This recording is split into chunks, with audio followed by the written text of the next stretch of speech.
இந்த வீடியோவோட ஸ்பான்சர் யார் அப்படின்னு பார்த்தீங்கன்னா பைமோட் மொபைல் அப்ளிகேஷன் தான். ஸோ இது மூலிமா நீங்கள் உங்கள் வீட்டுக்கு தேவையான எல்லா கிராசரி ஐட்டம் மற்ற எல்லா ஐட்டத்தையுமே வந்து நீங்கள் மொபைல்லையே வந்து பர்ச்சேஸ் பண்ணிக்கலாம். ஸோ இந்த ஆப்பு பார்த்தீங்கன்னா ப்ளே ஸ்டோர்லேயும் அவைலபிளாக இருக்குது, அதுக்கப்புறமா ஆப்பிள் ஸ்டோர்லேயும் அவைலபிளாக இருக்குது. ஸோ யூஸ் பண்ணி என்னென்ன ப்ராடக்ட்ஸ் இருக்குது அப்படின்றத பாருங்கள்.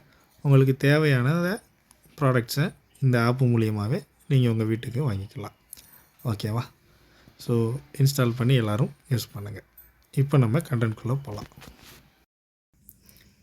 இன்றைக்கி நம்ம பார்க்க போகிற திருக்குறள் என்ன அப்படின்னு பார்த்தீங்கன்னா, குறள் நம்பர் 100.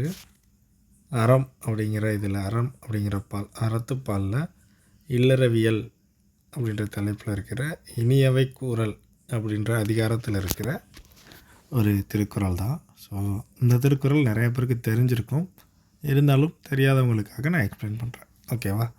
ஸோ இனிய உளவாக இன்னாத கூறல் கனி இருப்ப காய் கவர்ந்தற்று.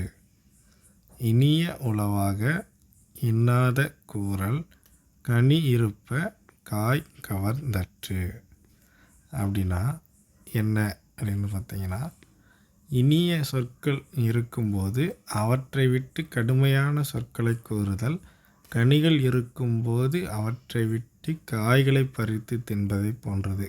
அதாவது இப்போ நம்ம ஒரு இடத்துக்கு நடந்து போகிறோம், ஒரு மரம் இருக்குது. ஸோ அந்த மரத்தில் பழமும் இருக்குது, காயும் இருக்குது. நம்ம எதை பறித்து சாப்பிடுவோம்? பழத்தை தான் சாப்பிடுவோம் இல்லையா? கரெக்ட். காய் யாராவது பறித்து சாப்பிடுவோமா? சாப்பிட மாட்டோம். ஏன்னா அது கசக்கும், அது பிடிக்காது. பழம்னா நல்லா இனிப்பாக இருக்கும், தித்திப்பாக இருக்கும், சாப்பிடலாம். ஸோ அதே மாதிரி தான் சொற்கள். அதாவது தமிழில் எவ்வளவோ சொற்கள் இருக்குது, எதை வேணாலும் நம்ம பேசலாம். ஆனால் நம்ம அந்த சொற்களை பேசும்போது சரியான சொற்களை தேர்ந்தெடுத்து பேசணும். அதாவது தேவையில்லாத சொற்களோ இல்லை மற்றவங்களை காயப்படுத்துகிற மாதிரி சொற்களோ பேசணும், இல்லை கெட்ட வார்த்தைகளை பேசணும். அப்படின்னா ஒரு மரத்தில் நல்லா பழம் இருக்கும்போது அதை சாப்பிடாம காயை எடுத்து சாப்பிட்ற மாதிரி அர்த்தம் அப்படின்றாங்க. ஸோ அதாவது என்ன சொல்ல வராங்க அப்படின்னா, எப்போவுமே நம்ம வந்து நல்ல சொற்களை பேசணும், மற்றவங்களுக்கு ஏற்புடையதாக இருக்கக்கூடிய சொற்களை பேசணும்.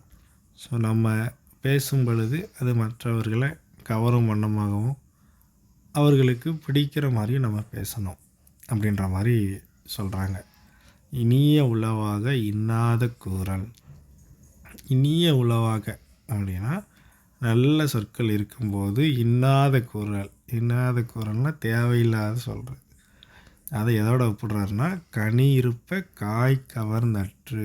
கனி இருப்ப அப்படின்னா கனி இருக்கும்போது காய் கவர்ந்தற்று. கவர்ந்தற்று அப்படின்னா எடுத்து உண்பது. ஸோ பழம் இருக்கும்போது காயை பிடுங்கி சாப்பிட்றதுக்கு சமம் அப்படின்றாங்க. ஸோ அதை தான் இந்த திருவள்ளுவர் இந்த குறள் அழகாக சொல்லியிருக்காரு.